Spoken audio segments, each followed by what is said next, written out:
मिठाई वाला। भगवती प्रसाद वाजपेयी।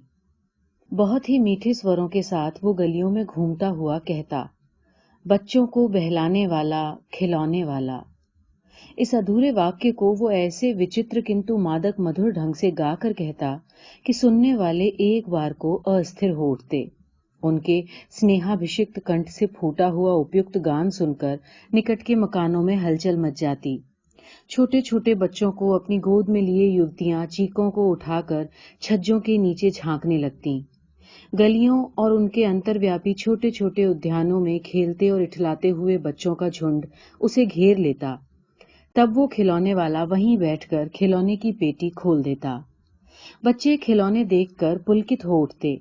वो पैसे लाकर खिलौने का मोल भाव करने लगते। पूछते, इचका दाम का है? और इचका? और इचका? खिलौने वाला बच्चों को देखता, उनकी नन्ही नन्ही उंगलियों से पैसे ले लेता और बच्चों की इच्छानुसार उन्हें खिलौने दे देता।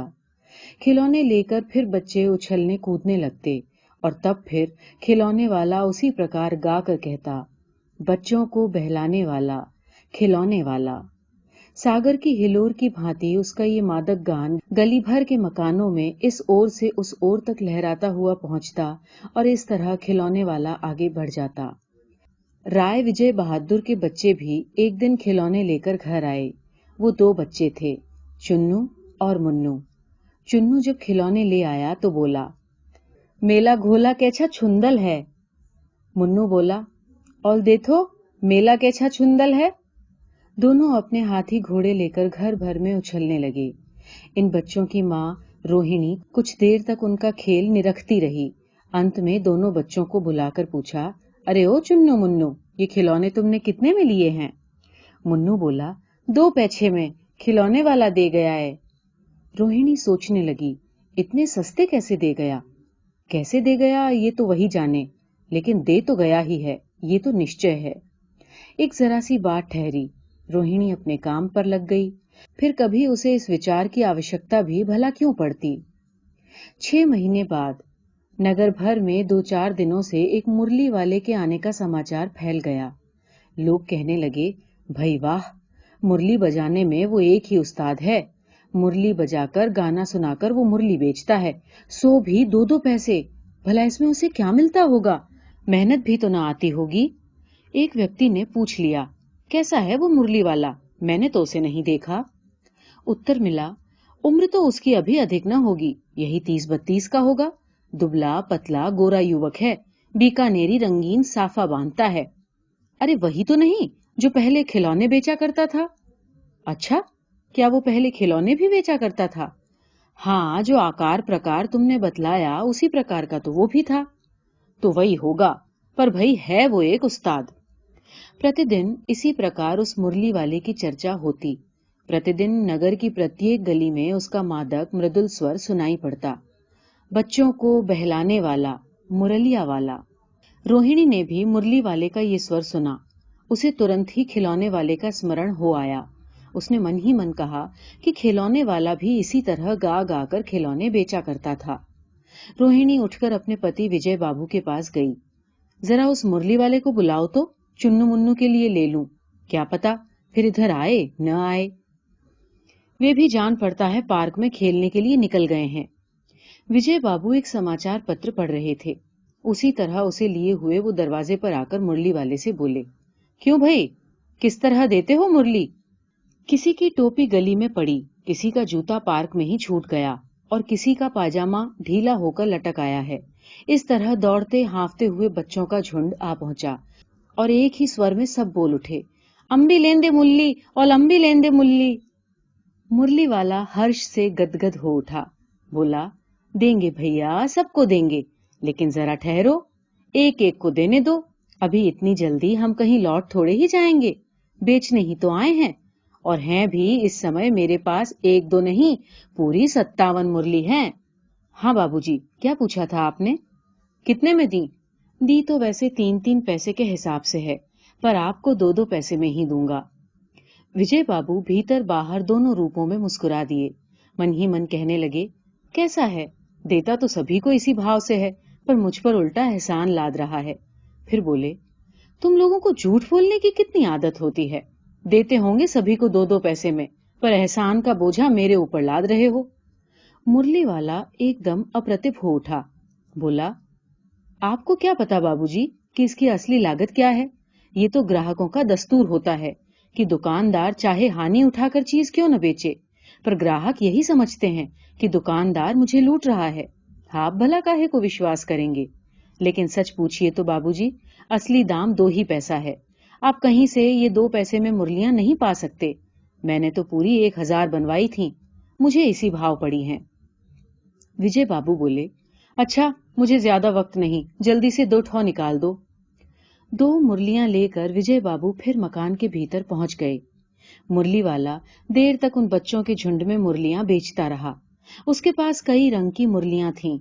बच्चे जो रंग पसंद करते, मुरली वाला उसी रंग की मुरली निकाल देता। ये बड़ी अच्छी मुरली है, तुम यही ले लो बाबू। राजा बाबू, तुम्हारे लायक तो बस यही है। हाँ भैये, तुमको वही देंगे, ये लो। तुमको वैसी न चाहिए? ये नारंगी रंग की? अच्छा, वही लो। ले आए पैसे? अच्छा, ये लो, तुम्हारे लिए मैंने पहले से निकाल रखी थी। तुमको पैसे नहीं मिले? तुमने अम्मा से ठीक तरह मांगे ना होंगे। धोती पकड़कर पैरों में लिपटकर अम्मा से पैसे मांगे जाते हैं बाबू। हाँ, फिर जाओ, अब की बार मिल जाएंगे। दुअन्नी है तो क्या हुआ, ये लो पैसे वापस लो। ठीक हो गया ना हिसाब? मिल गए पैसे? देखो, मैंने तरकीब बताई थी ना। अच्छा, अब तो किसी को नहीं लेना है ना? सब ले चुके? तुम्हारी माँ के पास पैसे नहीं हैं? अच्छा, तुम भी ये ले लो। अच्छा, तो अब मैं चलता हूँ।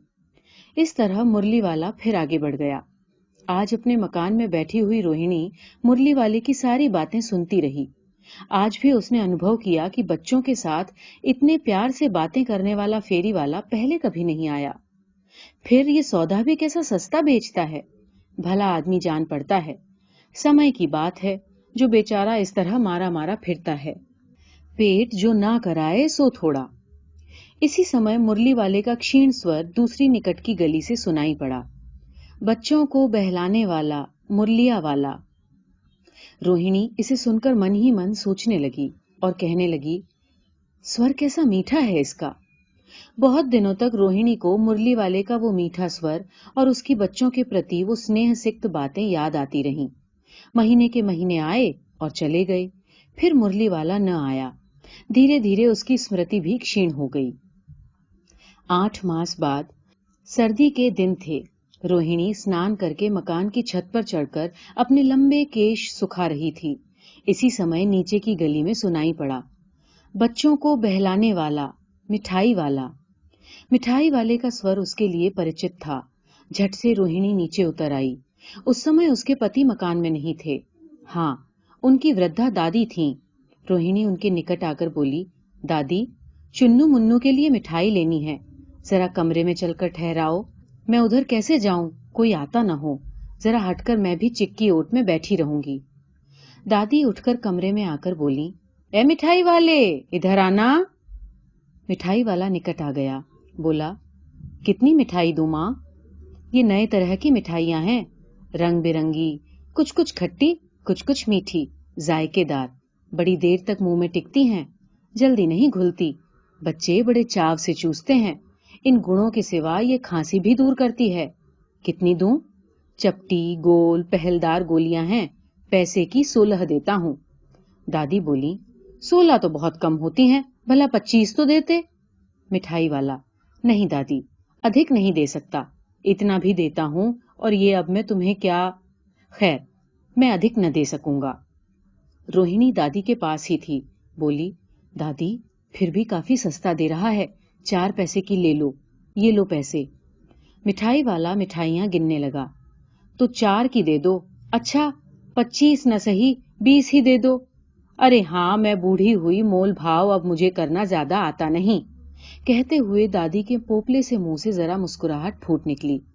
रोहिणी ने दादी से कहा, दादी, इससे पूछो तो, तुम इस शहर में और कभी आए थे या पहली बार आए हो? यहाँ के निवासी तो तुम नहीं।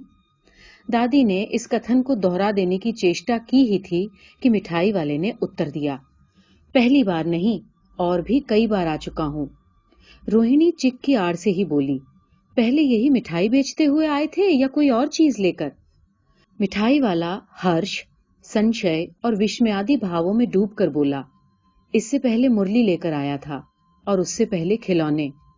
रोहिणी का अनुमान ठीक निकला। अब तो वो उससे और भी कुछ बातें पूछने के लिए अस्थिर हो उठी। वो बोली, इन व्यवसायों से तुम्हें भला क्या मिलता होगा? वो बोला, मिलता भला क्या है, यही खाने भर को मिल जाता है, कभी नहीं भी मिलता। पर हां, संतोष, धीरज और कभी कभी असीम सुख जरूर मिलता है, और यही मैं चाहता भी हूं। सो कैसे, वो भी बताओ। अब व्यर्थ उन बातों की चर्चा क्यों करूं, उन्हें आप जाने ही दें। उन बातों को सुनकर आपको दुखी होगा।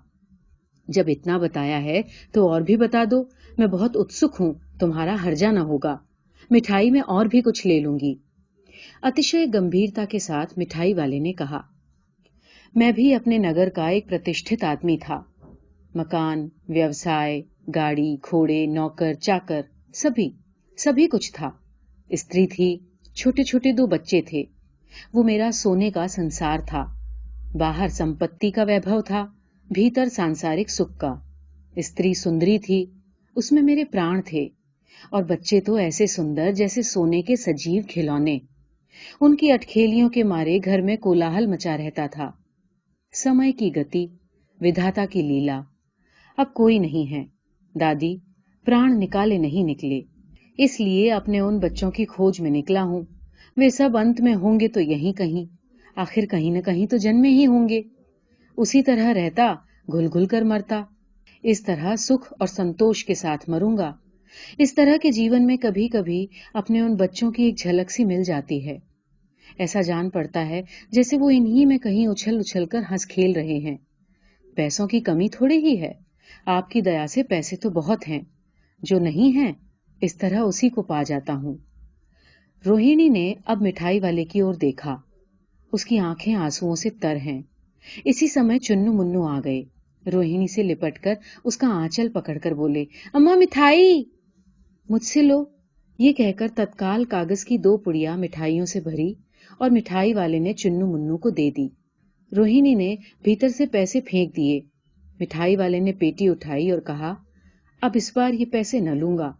दादी बोली, अरे अरे ना ना, अपने पैसे ले जा भाई।